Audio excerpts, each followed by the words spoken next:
As a child, I learned to fear monsters by staring at the shadow casting across the closet in front of me, wondering if I turn my head, what creature will begin to scream. As a kid in middle school, I learned that putting on another skin is the truest form of being accepted, or in other words, fitting in. This was the first time I convinced myself I was white. I began to wear the dirtiest looking Nikes with the baggiest jeans and an oversized hoodie. Taught myself a little bit of slang the way white boys spill appropriation out of their mouths, and even throw up random hand signs because that was dope. I'd even sit in the back of the classroom, so when the teacher pointed out, "Elijah, that's not your seat," I'd respond, "It's all cool, teach. I'm white now. You can call me Bobby Jindal." Like him, I too quit a race. I too bleached my body until it was nothing more than the whited out lines from a poem my ancestors spent a history perfecting for the next generation to craft an end to. Bleached it down until I had nothing more than a meaningless name. I dressed for the funeral for the death of my heritage. Now this skin I wear, I'm wearing the deceased, deceasing an ever-one church culture that is now buried and surrounds me. In other words, assimilation.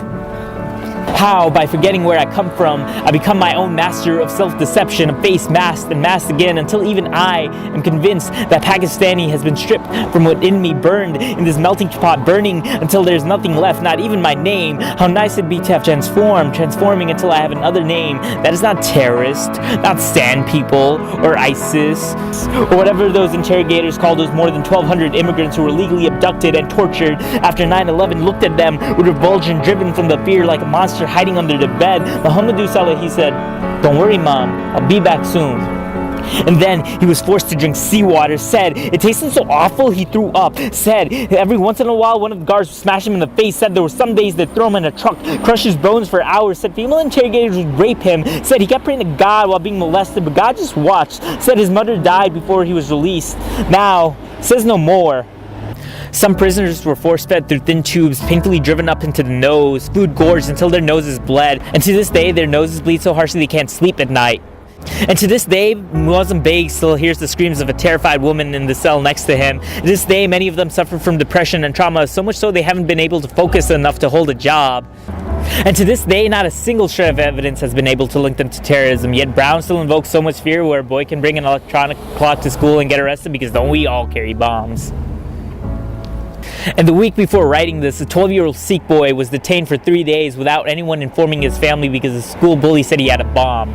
Even though he was Sikh, his skin was still dark. Do not be fooled. They say Islam is an evil religion. This is merely a trick, one that gives them reason to continue their brutal crusade against dark-skinned bodies like mine. And when writing this, I couldn't find as many stories about South Asian or Middle Eastern women and other genders that were tortured, as if their blood does not spill like mine, not as thick as mine, as if all tears don't weigh the same, but perhaps our tears just don't matter. Perhaps we are just monsters, beasts needing to be hunted, boogeymen hiding in white men's closets. I wonder, when ready to sleep, if you turned your head around, instead of a scream, would you hear us cry? I wonder, back in middle school, what if I learned to just silence the insults? Paki, silence them. Indian, silence them. Jihadist, silence them. Terrorist, silence them. Terrorists, silence them. Terrorists, silence them. Terrorists, silence them. Silence them. To let this be the only skin I ever wear.